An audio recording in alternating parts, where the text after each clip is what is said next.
BRS పార్టీది స్థానం ఏ విధంగా ఉండబోతా ఉంది గ్రామాలలో రానున్నటువంటి స్థానిక ఎన్నికలలో? అంటే వాళ్ళకు పోటీ చేసేటోడు ఉన్నాడు, వాళ్ళకు ఉన్నాడు. లేదే బీజేపీకి ప్రజాబలం ఉన్నది. 18 ఏళ్ళ నుంచి 30 ఏళ్ళ వరకు యువకుడు ఉన్నాడు, కానీ లీడర్ కొడుతున్నది. వాస్తవాలు ఒప్పుకోవాలి కదా. నేను ఇప్పుడు మెజార్టీగా కాంగ్రెస్ పార్టీ కంటే ఎక్కువ సీట్లు బీఆర్ఎస్ గెలిచేటువంటి స్థితిలో ఉందా ఇప్పుడు? ఏ పార్టీ గెలిచినా వాళ్ళందరూ Congress లెక్కపోతారు.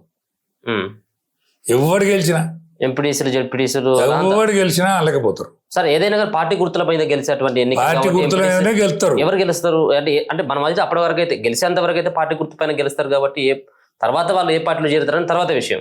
Congress party, TRS party, BJP party మూడు పాల్గొంటాయి. రిజల్ట్ కు లీడర్ అయితే టిఆర్ఎస్ కూడా ఉన్నాడు, కానీ టిఆర్ఎస్ కు గాలి లేదా? గాలి లేదు. గాలి ఏ పార్టీకి లేనట్టే లెక్క. ఒక బీసీ గాలి ఉన్నది, కానీ అది ఏ పార్టీలు కూడా ఉపయోగించుకుంటట్లేవు. బీసీ గాలి ఉన్నది గ్రామాలల్లో, కానీ ఏ పార్టీ కూడా ఈ ఓసీ ఈ బీసీలు లేవకుండా చూస్తానే. అన్ని పార్టీలు కూడా ఈ బీసీ నినాదం లేచింది, దీన్ని ఎట్లా దొక్కాలరా అని ఆలోచిస్తుంది. తీర్మార్ మల్లన్న, నేను దయచేసి చెప్తాను, తీర్మార్ మల్లన్నకు ఒక వర్క్షాప్ పెట్టు తమ్మి. నువ్వు నాకంటే చిన్నోనివి, చాలా చిన్నోడు. నా కొడుకుతో ఉన్నట్టు మల్లన్న. నా కొడుకు 52 ఏళ్ళు ఉంటాడు, మల్లన్న 52 ఉంటుందా? అంతకంటే ఎక్కువ ఉంటే దండం పెడతాను. ఏ స్థితిలో కూడా ఆయనకంటే అయితే వయసులోనే పెద్ద. కాబట్టి నువ్వు ఒక్కనివే పోయి దీన్ని ఆగం చేయకు, ఒంటరి పోరాటం చేయకు, అందరిని కలుపుకొని పో. ఎవరి దగ్గర ఏమున్నదో మెటీరియల్ తెలుసుకో, కుల సంఘాలను కలుపుకో. బీసీల కోసం ఎవరైనా పోరాడిండా అని ఇంటికి పో, వాళ్ళందరినీ దగ్గరే.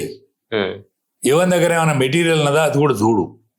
ఎవడు ఐఏఎస్ ఆఫీసర్ పుస్తకం రాసిండట, అది కూడా చదువు. చదవకపోతే చదివి ఎవంతురన్న. వీళ్ళందరినీ వీళ్ళందరినీ కూడా దగ్గరేసి వర్క్షాప్ పెట్టు, వాళ్ళకు ఇంత భోజనం పెట్టు. ఎవరైనా పెడతాడు, భోజనం పెట్టాడు కూడా ఉంటాడు. పెట్టి దాన్ని ఒక మంచి ఒక తెలంగాణ మూమెంట్ ఎట్లయితే వచ్చిందో అట్లాంటి మూమెంట్ చేయి. కానీ ఇట్లా అనవసరంగా ఈ పంచాయతీలు అటువంటి పోగేసేటువంటి ప్రయత్నం చేస్తే మీలాంటి వాళ్ళు అంటే పార్టీని వదిలిపెట్టి రావడానికి, పార్టీని వదిలిపెట్టి రాము.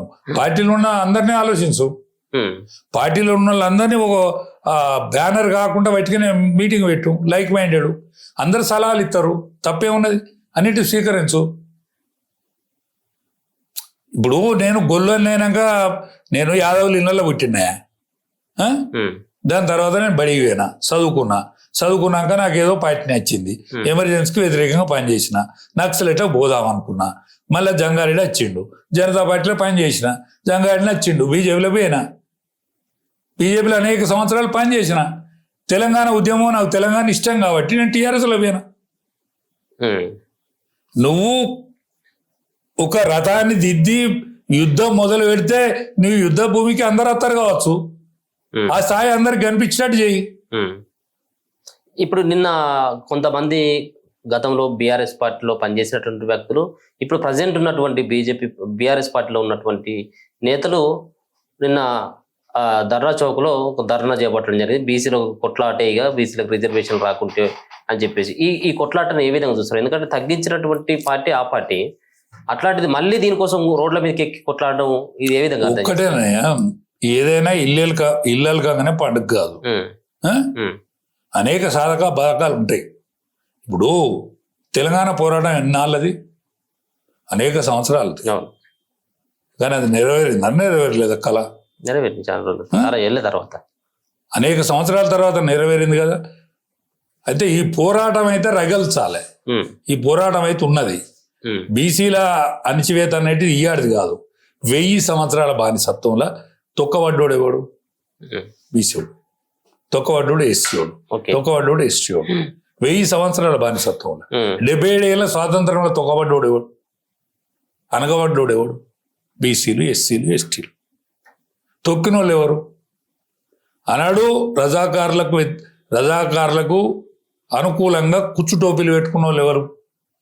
దాని తర్వాత గాంధీ టోపీలు పెట్టిండేవాడు గాంధీ టోపీ పెట్టి వాళ్ళే రాజ్యం వెళ్ళిండు, కుచ్చు టోపీ పెట్టి వాళ్ళే దౌర్జన్యం చేసిండు, దాని తర్వాత రకరకాల వేషాలు వేసి వాళ్ళే రాజ్యం చేసిండు.